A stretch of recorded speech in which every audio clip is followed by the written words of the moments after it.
Ayo, let's spark a match.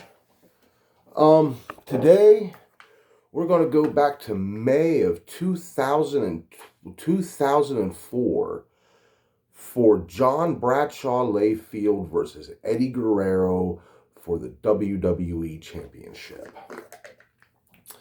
See, I kind of chose this match today because I was thinking about it the other day and just what a bloodbath it was. And I started looking at the story of it again. I started going back and looking at old clips, and I forgot how good this thing really started off. But let's start with Bradshaw, because everybody pretty much knows about Eddie Guerrero, just how great he was and just how phenomenal he was. Eddie Guerrero is one of the top 5 greatest professional wrestlers to ever live. I said it. But J.B.L is a different kind of animal. Now, is J.B.L a great professional wrestler? Nah, not really. Not by no stretch of the imagination. Was J.B.L one of the greatest heels to ever be in wrestling? Oh my God, yes. J.B.L was just... like, I've got J.B.L in my top 3 greatest heels of all time. For real, J.B.L was a great heel. Now, yeah, let's get this little bud here. Throw her in the old grinder. Let's start grinding. But this started earlier in the spring of 2004. Bradshaw, as he was known at the time, was in a tag team with Ron Simmons called the APA. Now, they were primarily known for these skits in the back where they would have like their little office set up and they would play cards and drink beer, and people would hire them to come down and kick people's asses for them, or would hire them for protection. They were the Acolyte Protection Agency. But while all of this is going on, in real life, John Bradshaw Layfield, was a genius when it came to Wall Street. This dude had made so much money on Wall Street, and this is like all legit, real stuff. He had made a fortune on Wall Street. He just knew the secret sauce, man. He just had it, and he had written a few books on financial advising. He was on Fox News. He was on Fox News as a financial analyst. So he was like in real life a genuine like Wall Street mogul, man. Now him and Ron Simmons had decided to retire around this time in like the early spring of 04. So this left J.B.L by himself. So the best wrestling characters are the ones that are steeped in real life. Now, I say that to say this. Professional wrestling is probably one of the strangest forms of entertainment known to man, because it blends like fiction and non-fiction. What's real and what's Memorex. Like, there's some aspects of real life going on here, but at the same time, you got to remember, man, these dudes are portraying a character. So so on the build to this match, there was a lot of racially charged stuff, man. Like, JBL was not too kind to our Mexican friends. But look, man, John Layfield is not a racist in any way, shape, or form. Actually, John Layfield is probably the exact opposite of what a racist would be, man. These men are performing characters. Keep that shit in mind. This ain't real life, man. This is pro wrestling. I don't know why you motherfuckers take this shit so seriously. It's a bunch of, like, on its surface, it's ridiculous. It's a bunch of dudes fake fighting in their underwear, man. Come on. This shit's supposed to be fun. Don't take it so goddamn serious. But, so the week after Ron Simmons retires, they play into this whole John Layfield Wall Street mogul shit. So, The next week he comes out in like a big 10-gallon cowboy hat, wearing a $3,000 suit, man. Got a limousine, a big white limousine that brings him to the ring with like these ridiculous cattle horns on top. I mean, the character was so over the top, it was ridiculous. But he was a great heel, man. That dude knew how to get fucking heat. But so going into this, there was Kurt Angle was the general manager of Raw at the time.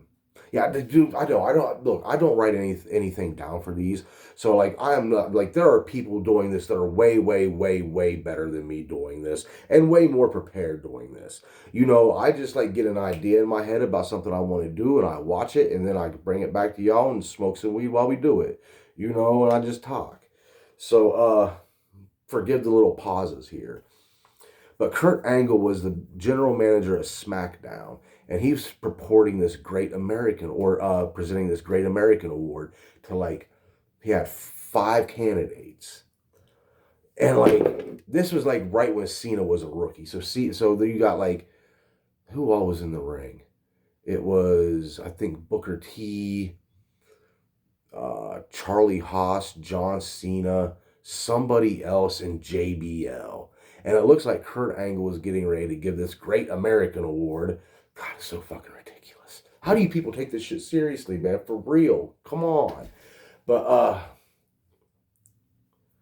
it looks like he's getting ready to give this Great American Award to John Cena, to make John Cena the number 1 contender to the WWE Championship. So J.B.L. interrupts him. And he says, wait a minute, Kurt. Before you give this award to anybody, maybe you should see what a great American I am. And he rolls to this video. So he shows this video. It's him at the Mexican border in Texas, chasing immigrants off the American border, man.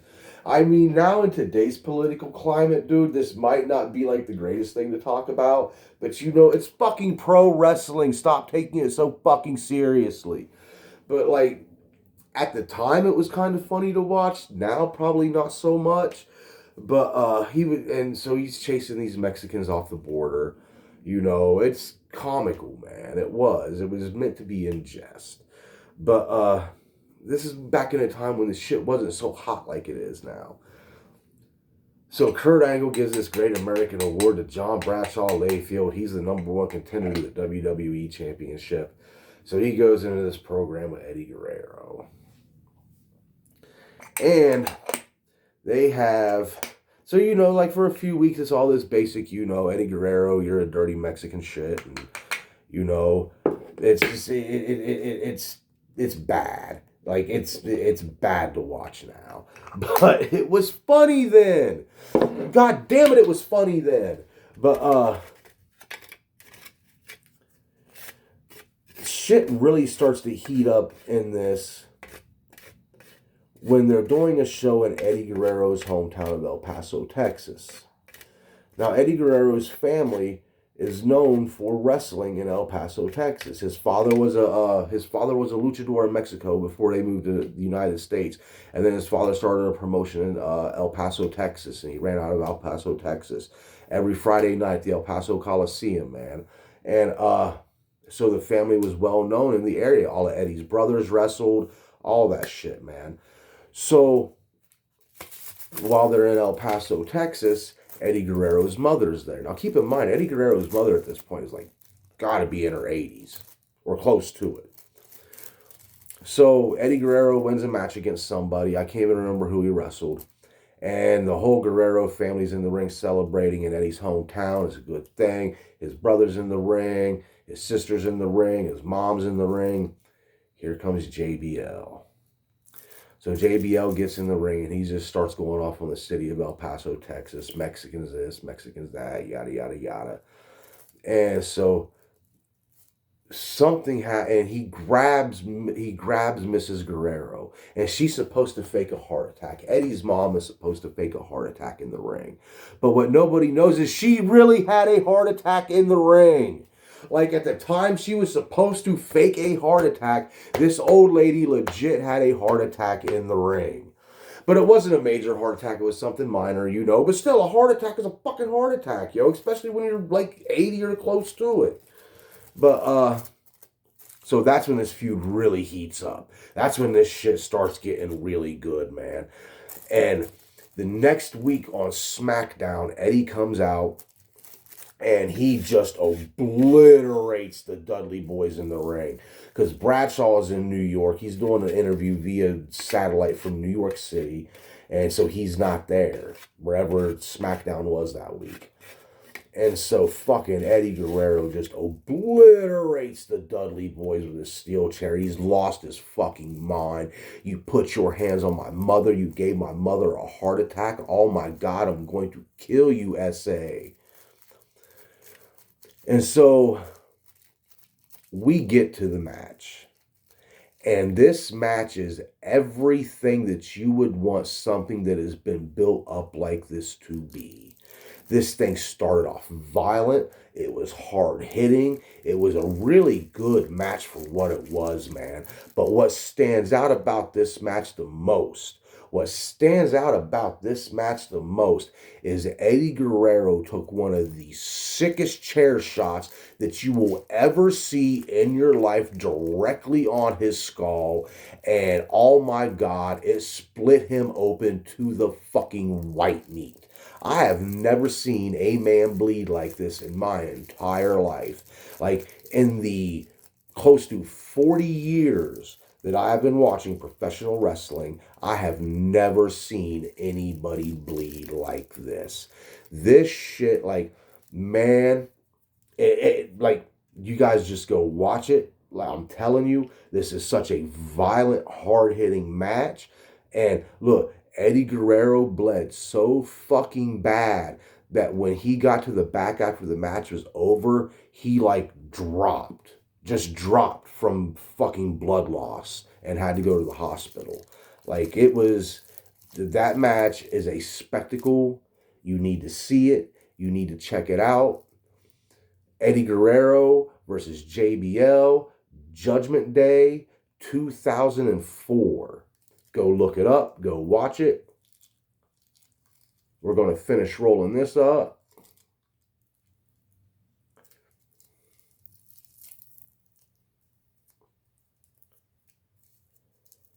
There we go, boys and girls. We got us a spliff. All right, man. All right, you know the drill.